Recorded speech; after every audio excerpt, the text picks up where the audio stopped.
13th April, 1970. On Earth it was a Monday, but elsewhere it might as well have been a Friday. 200,000 miles from Earth, Jack Swigert heard a noise that should not exist in the vacuum. Not a scream. Screams need air. Not quite an explosion. Explosions need witnesses. A dull, heavy whomp, the sound of cosmic inevitability announcing itself. A shudder travelled through the spacecraft's spine and into the astronaut's spines, connecting them in a chain of breaking things. It felt exactly like a Zimbabwean pothole hitting a Toyota Hilux confidently at speed. If you are from Zimbabwe, like me, you know this sensation intimately.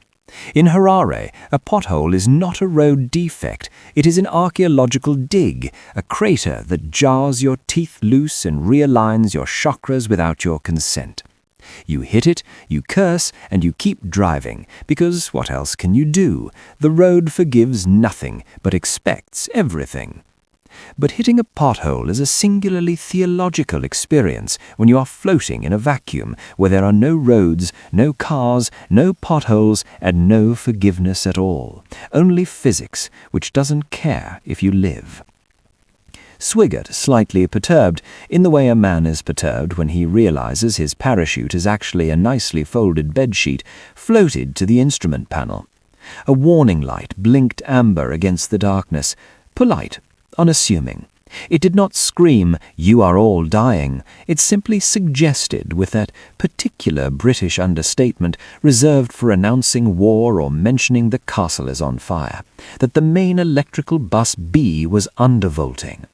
The needle was dropping, not fast, just steadily, inevitably, like air hissing from a tire on the M25. For the uninitiated, the M25 is a British motorway masterfully designed by Satan during his experimental phase to test the limits of human patience and bladder control. A giant car park doing a merry-go-round around London. On the M25 you can pull over, eat a Marks and Spencer's BLT sandwich and wait for the AA to arrive and charge you an arm and a leg for the privilege of rescue. Here in space, the nearest garage was on a different celestial body. The breakdown service was a radio signal that took 1.3 seconds to crawl across the void. In an emergency, 1.3 seconds is the time your brain registers you are already dead.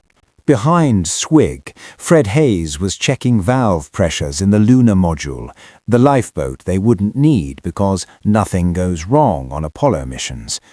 He heard a whomp, felt it in his bones, stopped mid-calculation, pen hovering over the clipboard, as reality politely tapped him on the shoulder and whispered, "Not today, the moon. Today, something else." "Houston," Swig said, his voice level, flat, a man ordering tea whilst the Titanic lists. "We've had a problem here." The past tense was a gift they hadn't earned yet. The problem was still very much happening, unfolding in real time like an origami crane being crushed in reverse.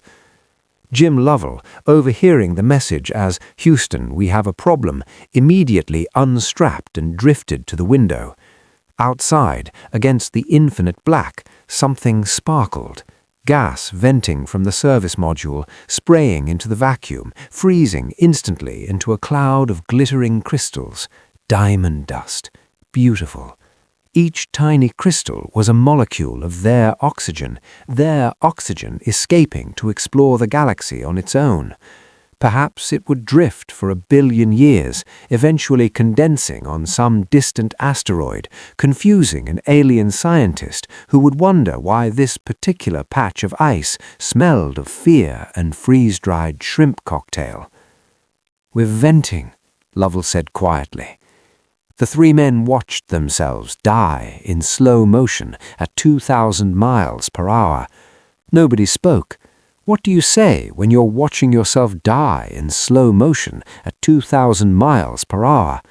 NASA hadn't written a checklist. Down in Houston, engineers in short-sleeved, nicely ironed white shirts and skinny ties stared at their computer monitors. The data streaming down from space made no sense. They did not believe it, could not believe it, refused to believe it, because belief is the last thing you give up when everything else has already failed. Computers do not lie, but they do occasionally hallucinate. Surely this was a sensor error, a glitch, electromagnetic interference. It had to be. The technology was too advanced, too robust, too expensive to simply fail. NASA did not build things that broke.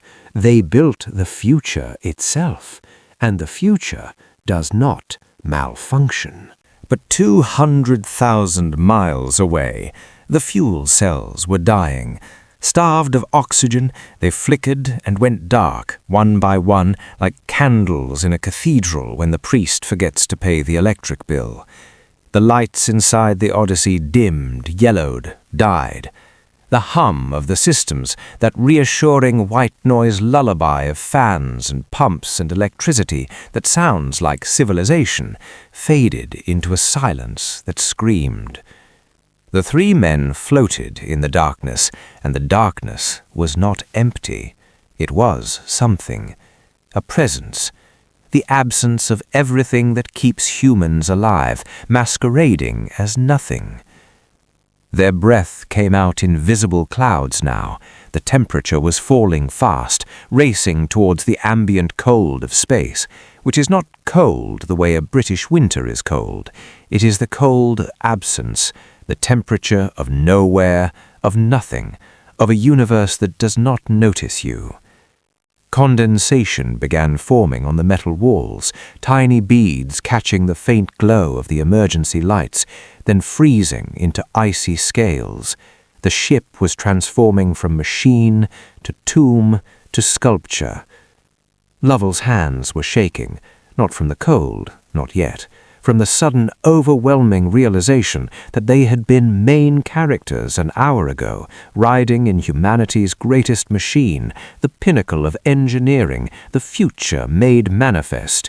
Every television on Earth was talking about them.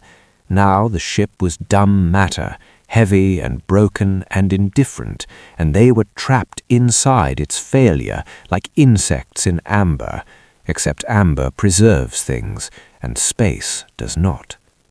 "Carbon dioxide," Heiss said, checking the monitors in the lunar module. His eyes were doing the math, and the math was biblical in its cruelty. The scrubbers.